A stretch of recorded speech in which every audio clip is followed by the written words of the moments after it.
Hey, hi, how are you today? Thanks for stopping by. This is Baker Chick, and today I've got 3 Halloween DIYs for you. So stay tuned.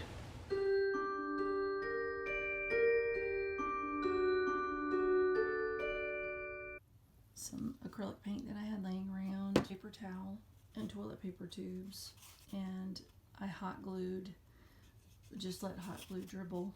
And then I took them outside and spray painted them, and I'm going to touch them up with the leftover black paint. And once these are dry, then I can put them in here, and I'll have a set of black candles. I'm just going to add some dots of glue to the inside of the tubes because the tea lights will fall through if I don't.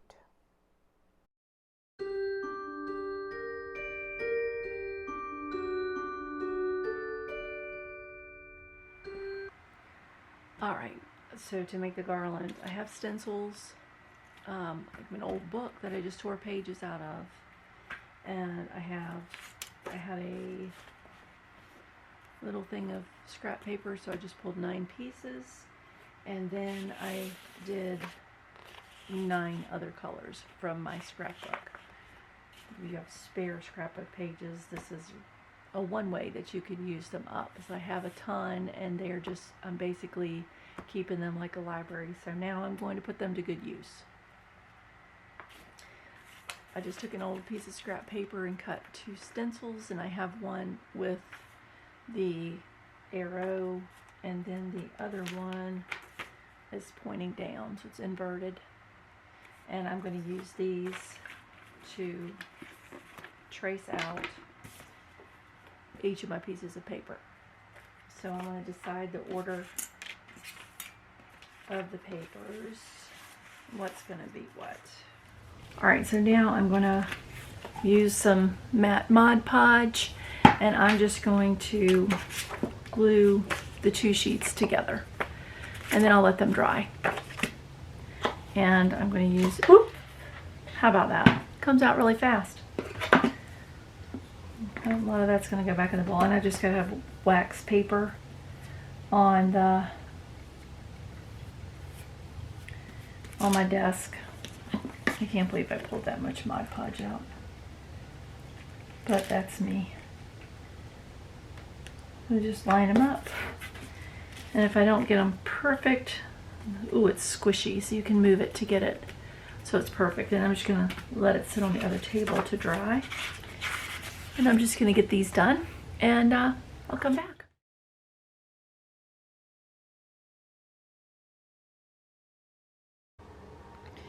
So you can see they're kind of curling up, but I will put some books on them, and this one needs to be trimmed. But there's the banner with the other paper on the other side. So, you know, one side's going to say Halloween, and the other side's going to say thankful. To dry, I am going to use a little bit of chalk to just go around the edges to give the letters a little more definition.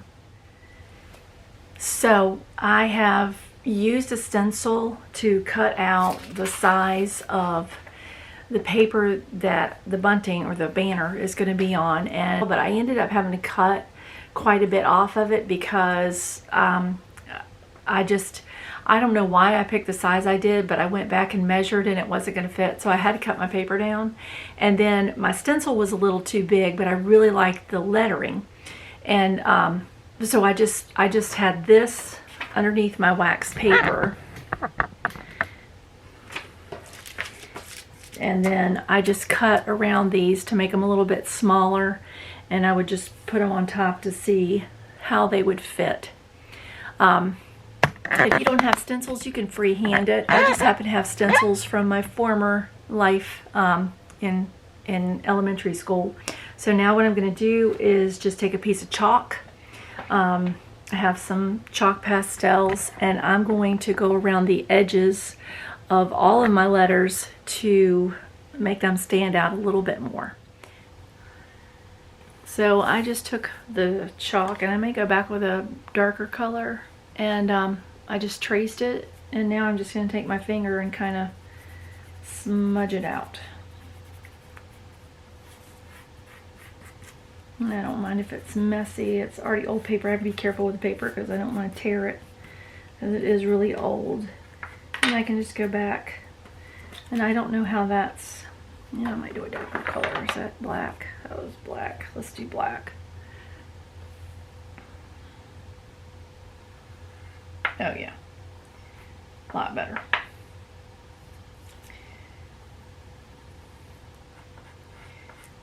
Yeah.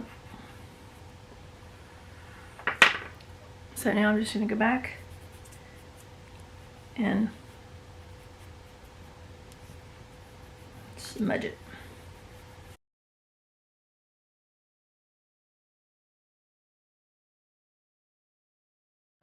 I love the way the black look on the Halloween words, but I wanted my thankful words to be a little bit different, so I went back over them with a brown piece of chalk and just filled in the remaining parts of it and just blurred it. I've gone through and I have chalked all of my letters, and my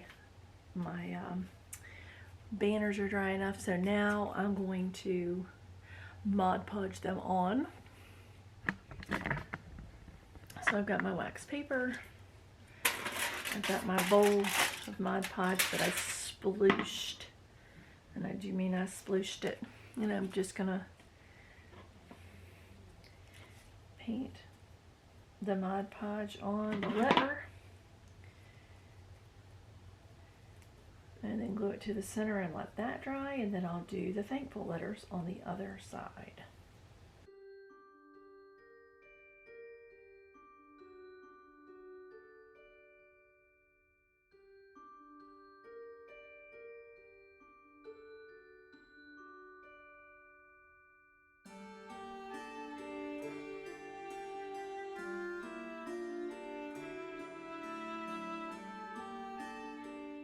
Here's the final result, and so I just wanted to show you the other side of my Halloween banner. And the only thing that I noticed is that the heart really stands out. I didn't go around the edges of that with the black chalk. That's a really simple way that you can make a banner that'll take you from Halloween to Thanksgiving. And I definitely want to add some bows at the ends here on either side. But that is a simple banner with scrapbook paper, an old book, some chalk, and I had little mini clothespins, but you could use whatever you have around the house.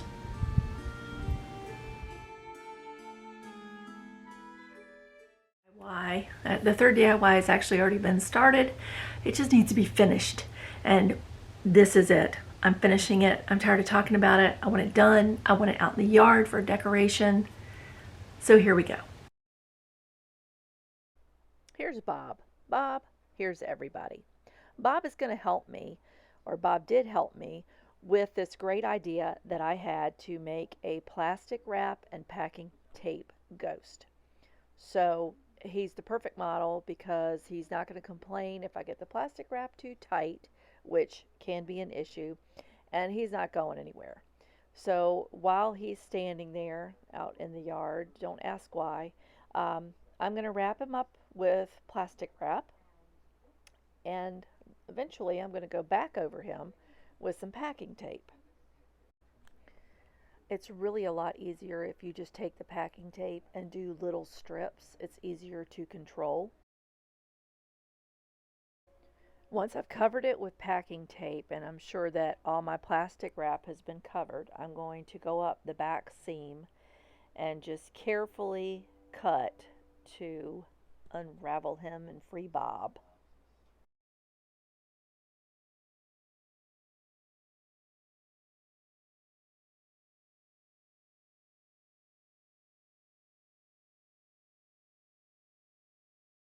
I did my dominant hand first, so I wrapped my dominant hand first.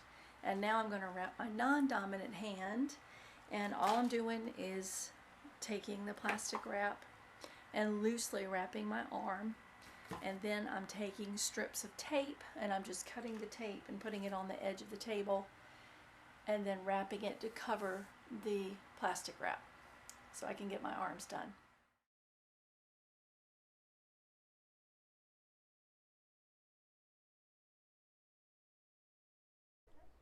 This part looks dangerous, but it's really not. You just have to get the scissors in there and pull away from your skin, and you can just cut right through the plastic and the tape and take it off so you're ready to put it back together. I stuffed the arm so that it wouldn't collapse as I was putting the tape, but you simply seal the cut that you made back up with packing tape.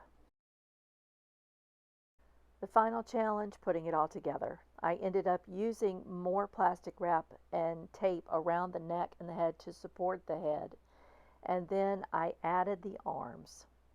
In order to get it to stand up outside, I had some garden bars or poles that I used to support plants, and I just simply wired them together, wrapped lights around it, and there you go. There's my ghost. So there you have it. 3 Halloween DIYs. Black cardboard tube candles, a Halloween and thankful banner, and ghosts made out of plastic wrap and clear packing tape.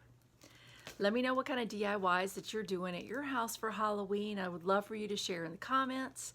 Please subscribe. If you like these videos, then please click that like button. And if you want to hear when I'm posting videos, which is Wednesdays and Sundays, then click that bell and you'll get a notification. Thanks so much for joining me. And as always, stay outrageous.